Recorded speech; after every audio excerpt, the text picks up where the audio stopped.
Ladies and gentlemen, welcome back to Safa's Unscripted. We say this all the time, but we really are glad to welcome you back to seeing the three of us talk a bunch of nonsense about rugby for a couple of half an hours or however long it takes. But we've got a few topics to get through today. We'll quickly list the topics and then get straight into the first one. Today we're going to be chatting about Joe Schmidt to the Wallabies, Owen Farrell to Racing 92, and obviously my team, the Bulls versus the Lions. We'll give a little preview to that. But first off, gents, news coming. Joe Schmidt is the new Wallabies coach. What are we saying? Good deal, bad deal? It's the best thing they could have done. I thought about it the other day, that I think that if there's anybody that's going to bring a calmness, they need a calmness. I think Eddie Jones was a good coach in the sense that he's a good coach, but the fit wasn't there. There was too many head clashes. I think Joe Schmidt is more of an adult. No disrespect to Eddie Jones, but he's more of an adult. He's a calmer head. I think that this could change our earlier prediction from Wallabies are going to lose everything to they might win a game. Well, I totally agree. I think it's the perfect fit for the Wallabies, and I agree with Brett in the terms of they need some calmness, because everything's just rogue there at the moment. You think about the chaos that Eddie brought. Now, of course, you knew he's going to be a bit chaotic, but I mean, it just felt like chaos everywhere in that team. So Joe Schmidt bringing the calmness, and of course, didn't he join the All Blacks pretty late, like just before the Autumn Nations last year or the year before? And that's when they went on that long unbeaten streak as well. Like they struggled, and then those coaches came in, the new coaches, Joe Schmidt being one of them, and they went on a crazy run. I mean, who can forget about them spanking teams in the Autumn Nations, of course, winning the Rugby Championship once again, and then, of course, getting to the World Cup final. And a lot of Kiwis would tell you, listen, that is all credit to what Joe Schmidt has brought to the team. And their scrum coach for getting Tara Lomax and Ethan de Groot. So I think it's an absolutely brilliant move. And I think the Wallabies, all of a sudden, might just sneak a couple of victories this season. Yeah, I mean, it's going to be interesting. Obviously, we like to disagree with each other in some things, but on this case, I think all three of us are agreeing that Joe Schmidt was the great choice for the Wallabies. Like you all said, calmness needs to be brought into that side. And we all know Joe Schmidt from his Ireland days. Obviously, he did a good job with them as well. But as we all know, and this is obviously, Irish people don't come at us with hate. It's history. Rugby heritage, as Casual says, you guys bottle it in the World Cup. It's normal. So you can't really blame Schmidt for that. But yeah, great move. And obviously, we play the Wallabies in Australia in the next Rugby Championship, both games. Do you see them possibly pulling off a win against us in one of those games? So I don't, because obviously in previous episode we predicted that it's going to be a clean sweep for South Africa, and I don't think that a coach is going to come in. So besides the coach being the new guy on the block, there's still a lot of damage control that needs to be done higher up, higher than the coach. There's still a lot of problems. They're still as political as it can be. I don't think that Australia will cause any upsets this year, but it's going to be a process. And I think that if Australia can back this oak, then things might work out. But, Australia lose a few games and then all of a sudden they hate this signing that they made in the coach. So I don't know. Well, for me, Brett, we spoke when we did some predictions and saying South Africa would get the clean sweep or go unbeaten this season. Now, I'm not saying they would beat us, but it does make it a bit more interesting knowing that we don't have the best history going to Australia. And we said they are in such a shambles, like, doesn't matter who they bring in, like, we will get that victory. Now, of course, this makes it a bit tougher. I still believe we'll win both games against Australia. But it does make it a bit more tough. The big thing for Australia is, as Brett mentioned, like, he needs the backing. They need to keep their borders open and not say, listen, we're just recruiting as New Zealand, for example, from within. They need to say, listen, if there's a couple of Australians playing in the top 14 or the Prem or in the URC somewhere, they need to still be playing for the Wallabies. They need to get some scouts out, see if they can grab a couple of guys from rugby league, even if they can, because at the moment their squad just isn't good enough. But if they can get the likes of a World Scout in there permanently, or any other guys that play abroad, keep their borders open, that is something good that Eddie Jones got for them. And they need to keep that there, because that is the backing that Joe needs. Because their rugby on its own, if they had to play from within their borders and just pick from Super Rugby, they'd get smashed, because their teams are not competitive whatsoever. Like, not at all, unless you're talking about the Brumbies now and again. I'd like there's a special signing that I thought Eddie Jones would make, but I don't think it was ever brought to his attention, and I hope that Mr. Joe Schmidt can realize this. But Kerbalo, that played a few tests for the All Blacks, he's born in Australia. He's eligible to play for Australia because he hasn't played for New Zealand for more than 3 years. So he's eligible, and he's playing bloody good rugby.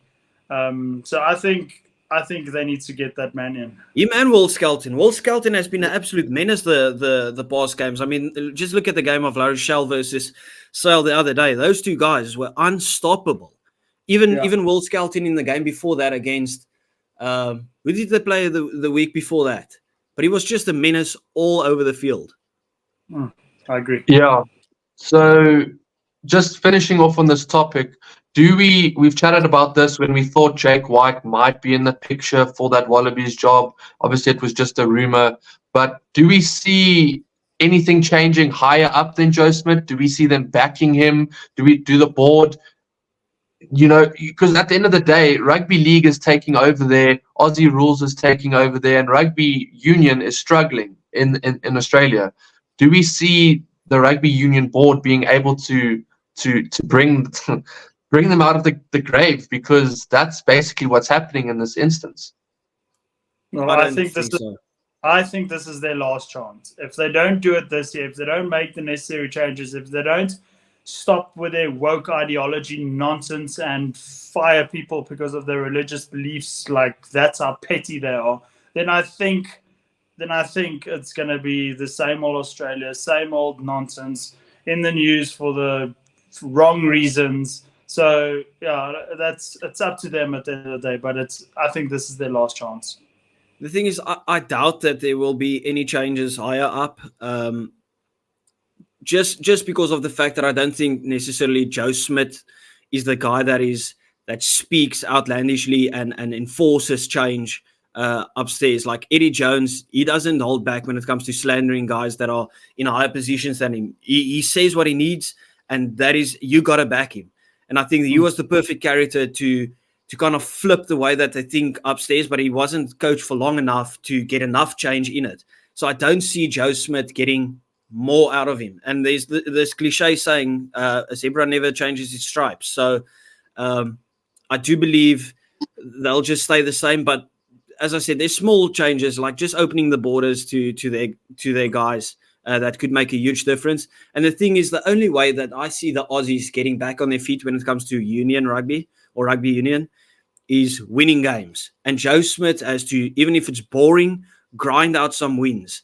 Because there's no joy in watching your team play nice, fluent, running rugby, but they lose every game. Like, they can't afford to lose to Italy again. Even if they play in Italy or Italy is better, it's just, it doesn't feel right losing to a team like Italy. So they need to grind out some victories, get the stats to back them a bit, and then automatically you'll gain some more followers because you got the slightest bit of hope, if I can say it like that. And the thing is, we banter a lot with New Zealand and the Wallabies, but they're kind of our two favorite teams when it comes to rugby as well, because we love the Southern Hemisphere dominating the North. Like, I love both those teams way more than I love France or Ireland or England, even though they are our biggest rivals. It just feels like rugby heritage that those teams should be at its peak. Now, I want to beat them every game, but I want their best. I want to beat their best, not the shambles of a team. Yeah, no, 100% agree. But now we move on to a bit of a spicy topic. And the reason I say this is because, as we all know, us Saffers aren't the biggest fan of this man named Owen Farrell. But he has left Saracens, where he started his professional rugby career. He's played for Saracens all his career, and he is heading off to France to Racing 92. Now, the reason I say this is a spicy move is because our captain happens to play there, and his name is Siya Kolisi. Now, we know Siya Kolisi is always the kind guy who looks out for people, but there's another guy on that team where there was rumored beef with, and that is our casual biased rugby's favorite player, Henry Arundale. And there apparently was a bit of beef between Owen Farrell and Henry Arundale. So, spitball, what do you think is going to happen in this move? Casual, you can go first, yeah. Well, firstly, Henry Arundale is on fraud watch. I saw not even memes, just like videos going around of this guy missing the easiest of tackles, literally looking like a 13-year-old boy trying to tackle Brian Abana. I don't even care. And then people want to talk about him scoring 5 tries against Chile. Chile is a food, people. It's not a rugby team. I'm not taking that as a good player. Like he wouldn't get into any team. He doesn't even get into the English team. Do you know how easy it is to get into that shambles of an English team under Borthwick? Like they suck. Okay, they are the epitome of suck. Okay, now they got Owen Farrell leaving. I see some nepotism gonna happen. I see him playing British and Irish Lions rugby. They're waiving that rule where you can't play outside England but still play for whatever and whatever. I still see him playing for his dad. Well, it's further from Johannesburg to Cape Town than it is from England to France. So I don't even know why that is a rule, because they can say, see you in 45 minutes. So that's a stupid rule.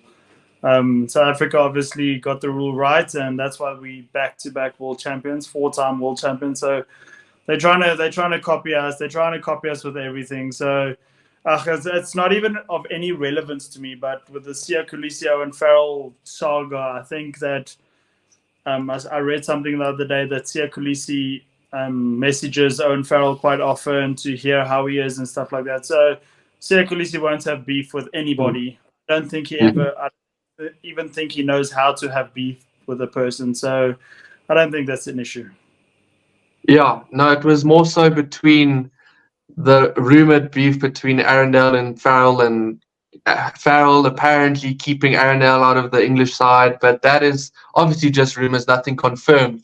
But if we look at the fly-offs that Racing have had, they've had some quality fly-offs. Obviously, they had good old Dan Carter at a stage. They've had Finn Russell, if I'm correct. Yeah, they've had a lot of quality fly-offs. They add Owen Farrell to this now, who Johnny Sexton was there as well, but I'm glad he didn't mention him because he's not a good fly-off. Then why did you? Johnny Sexton. Yeah, that one. That one. I don't know. It's just I saw the same photo. Yeah, that photo. You know exactly what I'm talking about. But Owen Farrell is now going to probably be the guy that runs the whole show for Racing 92. Do we see them picking up form when he joins, or is this just not going to be a great move for Farrell? You know, I'll take this one. Casual has been talking too much in this podcast anyway, so just hear me out. So I think that whether you like it or not, Owen Farrell has a serious rugby brain on him. He is a seriously good rugby player. He's obviously got a bit of disciplinary issues, and apparently his mental health is like something wrong with him. But he's got a rugby brain and he is good. And the owner of Racing 92 said that he wants to sign some superstars. That's why he signed Siya Kolisi, because of his social media following. And now he's signing Farrell because he's actually a bloody good rugby player and he can read a game very well. So I think it's a great move for them, and I think it's going to make a massive difference. It's going to be the same as the Finn Russell move. I think it's a great move. I disagree. Of course you do. I'm with Brett. I think it's a great move. I really do. I don't think he's a good rugby player at all. I think he's decent, but I mean, he's not the best 10 in England. He's definitely not. Well, there's George Ford, possibly, at the moment, but not all time. He's good for wet conditions. Fine, okay, because he kicks well and he can drop a ball. But I don't see him running the game. He's not flary enough. He's no Mani Lubbock. Mani Lubbock has a World Cup, and Farrell has tears. That is what he has. Okay, Look, he's a decent player, but I mean, it's so overhyped. This move, I don't understand it whatsoever. Who was the 10 for Racing? Well, I applied and they said no, they'll go with Farrell. I would rather have taken Brent. Yeah. I want to bring up something. So, of course, he signed a 2-year deal. Do we think if that rule doesn't get waived, where they can't play for England unless they play in the Prem, do we see him in an England jersey ever again, or do you think he's kind of written his retirement letter now? No, you will see Owen Farrell again in an England jersey. He's their golden boy. Yeah. Yeah, but he's pushing 45, right? Still their golden boy. No, yeah, you won't. This isn't the last of Owen Farrell. We will see yet another smirk from Owen Farrell when he wins a game with a drop goal at some stage, and you will see it. So, Sappers, unfortunately, we will still be seeing Owen Farrell on our screens against the Box. I'm telling you now. Fortunately, we will see him again, because every time we play against Owen Farrell, I get a little smirk at the end of the game. All right. Well, that's Owen Farrell and Joe Schmidt news covered. To end off the podcast, we are going to chat a quick preview about the Bulls versus the Lions, the only game this weekend in the URC, because these are the only two teams that have a game in hand. No idea how this has worked out, but it has. But Bulls versus Lions at Loftus Versfeld. You guys go ahead, roast the Bulls, do what you need to do. Just yet to listen. Well, firstly, I've got a question for Brevan. Are you happy that Jake stays with the Bulls now? That the Wallabies job is off the table? Yeah, I think if it was last season, we might be a bit upset. But Jake's done a good job this season. I can't say, obviously, he bottled the Stormers game, but other than that, he's done a good job. Getting 2 wins in the game where we all three thought that was going to be a bit tough to win. So good on him. So I'm happy that he's there. Hopefully he can keep on implementing and just finally get over the Stormer bogey curse, because that's just one thing he can't do, clearly. So do you know who's another bogey team for the Bulls? Is this team that's coming to Loftus on Saturday. I don't know why, but the Lions could have their worst season and somehow they'll scrape a win against the Bulls. That makes no sense to me. But just come back to the Jake White thing of Australia. It's not yet off the table. So Australia Schmidt can win 4 games in a row, and then he can say that he wants to change something, and then Australia can say, you know what, take your lunchbox and go. And then that job is available again. And then you'll see Jake White all of a sudden peeking out there with his attempt of growing hair. So no, I don't think it's the end of the road for that scenario. Well, to go into the preview of the game, I've got to put some respect on the Bulls' name. Like, we have been slandering them, but I mean, that win over Bordeaux was very good. And I'm not even joking. I am actually being serious. They have been very, very good. Saying that, they are not winning this weekend, because the Lions are coming for vengeance. The Lions just lost this weekend. Did they lose? I think they lost this weekend. So who better to bounce back against than your closest nemesis, the Bulls? Well, the Bulls are feeling very cocky after them beating Bristol Bears and average, almost at average Bolognese. No, it's average Bordeaux. So I want to see the upset victory. Obviously, because I don't like the Bulls and I like the Lions, and we actually had a Lions player on the pod. So kind of want to see the Lions win, but the Bulls, you got to put some respect on their name with their current form and the way that they have reacted to not even having all of their Bok players. But if you think about it, the Lions have as many advantages as the Bulls do. Obviously, it's difficult for everybody. When you go from Durban to Loftus, it's going from the most humid place to the driest, hottest place. If you go from Cape Town, it's going from the wettest, coldest place to the hottest, driest place. But if you're going from Johannesburg, Ellis Park to Loftus, it's the exact same temperature. The weather is exactly the same. The conditions are pretty much the same. Ruan Smith, the Lions prop, lives in Pretoria. So, it's stuff like that it favors the Lions a bit more than other teams. I'm not saying more than the Bulls because it's obviously the whole home game. But this game is going to be a lot closer than people anticipate. People are thinking, okay, Loftus, easy win. Bulls have this. But I don't think so. I think the Bulls can still scrape through, but I don't think it's going to be as like a landslide victory as everyone thinks.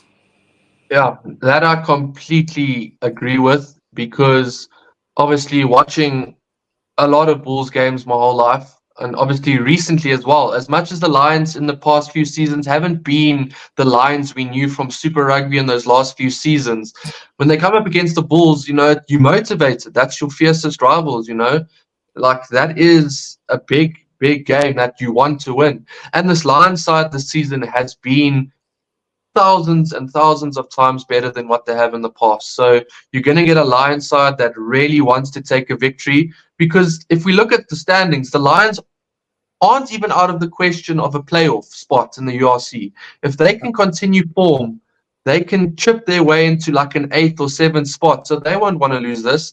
But obviously I'm a Bulls fan. I know it's going to be tough, but the Bulls just simply can't take this game lightly. That is the main concern. They can't go into this game thinking, you know what, the Lions just came off a loss. We can take, maybe they're going back to their former selves. It's going to be tough. You can't pick a weakened side. Obviously, we know a few box might be missing, but you can't be messing with rotations. So the Bulls are going to have to go as strong as they can with what they have available, and they're going to have to just not keep the foot off the gas, because the Lions are going to do the exact same thing back to them. Talking about Lions players, is it official that Jordan Hendrickse has signed for the Sharks? Yes. What is our thoughts on that? Where do the Lions go with their fly off now?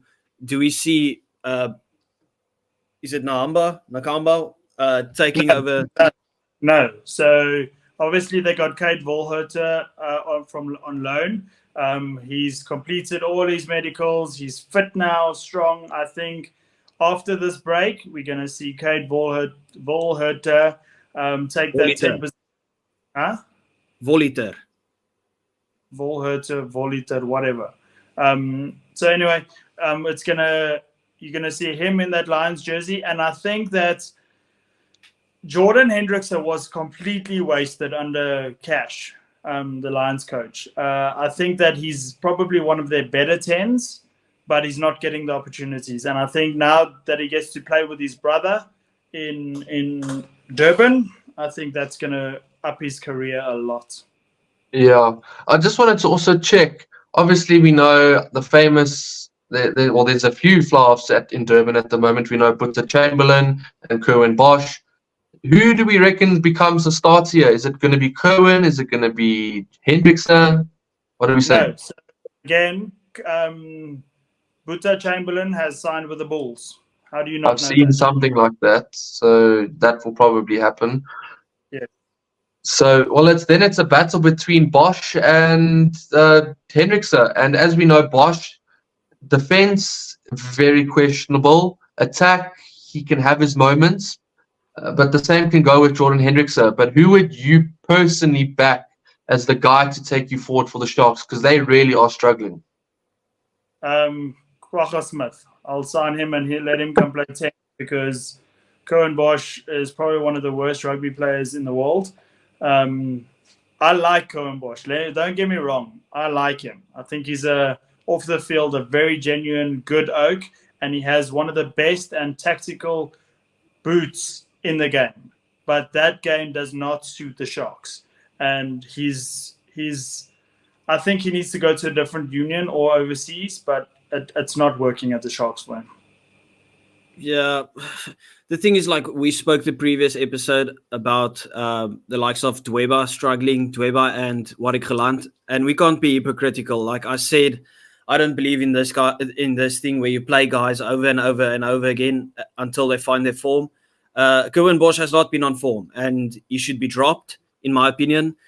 Get Jordan Hendrickson in there straight away, see if that works out. And then if it doesn't work out, then you give Cohen Bosch a shot again. Because we talk about Dweba them struggling. Cohen Bosch has been struggling for longer than them. And people that say, listen, you just keep on playing a guy until he finds his form. I mean, when do you draw the line? How many seasons does a guy need to play without any form before you say, listen, maybe this guy isn't the right fit for us, or maybe he's shit? I'm not saying Cohen Bosch is shit, because we know how special he was. He was one of our golden boys. So maybe, as Brett said, go overseas. He's better than Owen Farrell. I would take him at Racing 92. Thank you. All right, ladies and gents, thank you so much for tuning in. Please don't forget to like, subscribe, share the pod to all your family and friends. Please follow us on Spotify, Twitter, Instagram. All the socials are linked down below. We really appreciate you guys. And yeah, that's Sappers Unscripted. I think this is episode 30, if I'm not mistaken. So yeah, welcome to the 30th episode of, well, bye now, but 30th episode. Thank you so much. Bye-bye. 10 weeks of Sappers Unscripted. Lovely. Goodbye.